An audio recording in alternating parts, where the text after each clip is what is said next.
Oh yeah, I just want to kind of curious about the new act. It's probably my last scene that I read, but we are in the first scene 1 of Act 2. Polonius enters with his servant Reynaldo.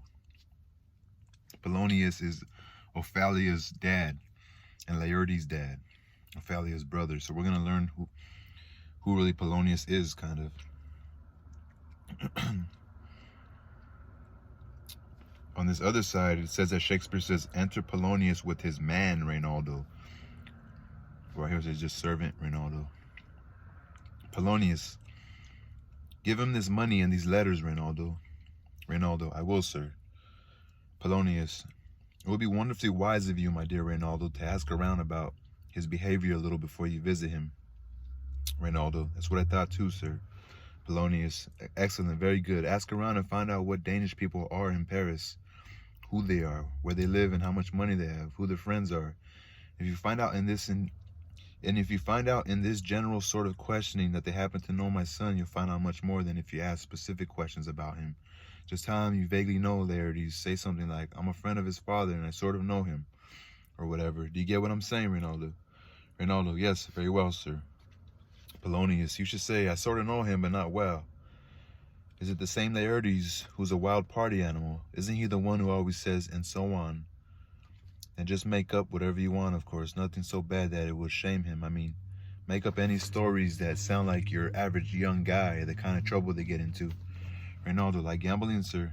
Polonius, that's right. Or drinking, swearing, fist fighting, visiting prostitutes, that kind of thing. Reynaldo, but that would ruin his reputation. Polonius, oh no, no. Not if you say it right. I don't want you to say he's a sex fiend. That's not what I mean. Just mention his faults lightly so they make him seem like a free spirit who's gone a little too far. Reynaldo, but sir, Polonius, why should you do this? You want to know. Oh, Reynaldo was about to say, but sir, and Polonius says, why should you do this? You want to know. Reynaldo, yes, sir, I'd like to know. Polonius, well, here's what I'm thinking.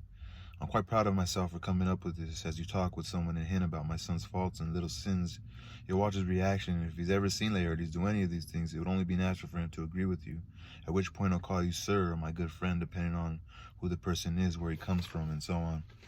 You trying to make his son come back, or what is he trying to do? Reynaldo, yes, sir. Polonius, and then he'll wait. What was I about to say? Good God, I was about to say something. What was I saying?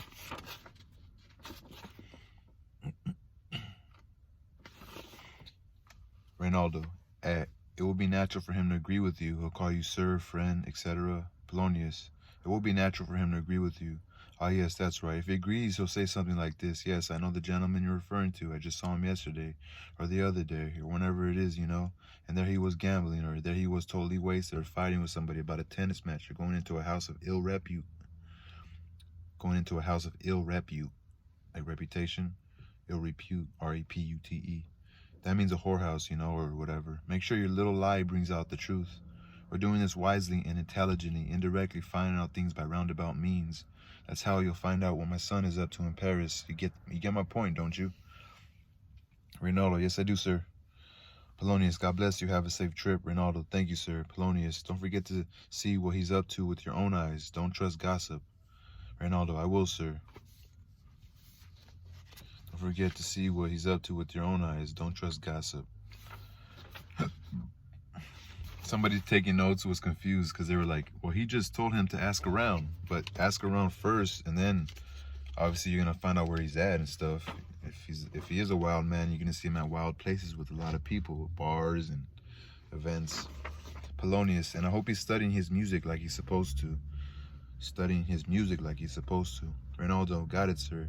Polonius, goodbye. Reynaldo exits. Ophelia enters. The daughter enters. Reynaldo. Not Reynaldo, Polonius. Ophelia, what's the matter? Ophelia, oh father, father, I just had such a scare. Polonius, from what, in God's name? Ophelia, father, I was in my room sewing when Hamlet came in with no hat on his head, his shirt unbuttoned and his stockings dirty, undone, and down around his ankles. He was pale at his undershirt and his knees were knocking together. He looked out of sorts as if he'd just come back from hell. He came up to me. You really told your dad all that? And you really did that, Hamlet? Polonius, is he crazy with love for you? Ophelia, I'm not sure, but I'm afraid he might be. Polonius, what did he say? Ophelia, he grabbed me by the wrist and held me hard, then backed away at arm's length.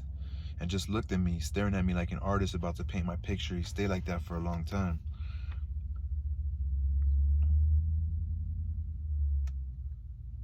His stockings dirty, undone. I don't know. His under, is he totally butt naked?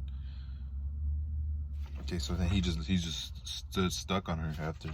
He grabbed my wrist, held me hard, and then backed away and at an arm's length, just looked at me. Just looking. Finally, after shaking my arm a little and jerking his head up and down 3 times, he sighed like it was his last breath. At that, he let me go. He left the room with his head turned back on me, finding his way out without looking since his eyes were on me the whole time. Polonius, come with me. I'll go tell the king about this. This is definitely love craziness. Love is such a violent emotion that it makes people self-destruct as much as any strong emotion. I'm so sorry. Did you tell him anything that might have hurt his feelings lately? Ophelia, no, father, but I did what you told me to do and sent back his letters and wouldn't let him visit me. Polonius, that's what made him crazy. I regret not observing him more closely before I told you to do that. I thought he was just toying with you and meant to ruin your reputation. That's pretty good to do that, though.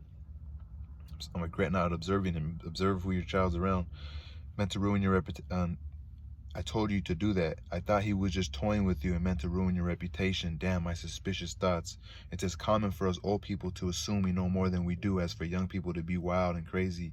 Come on, let's go see the king.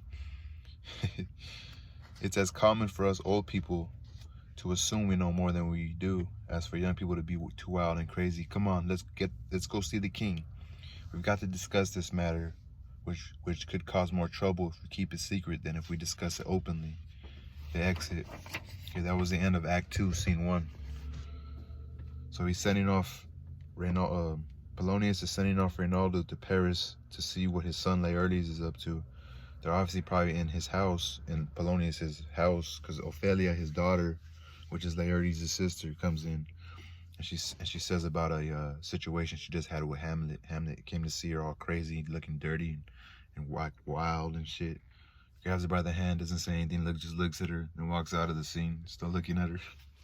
So that was the end of Act 1, Act 2, Scene 1.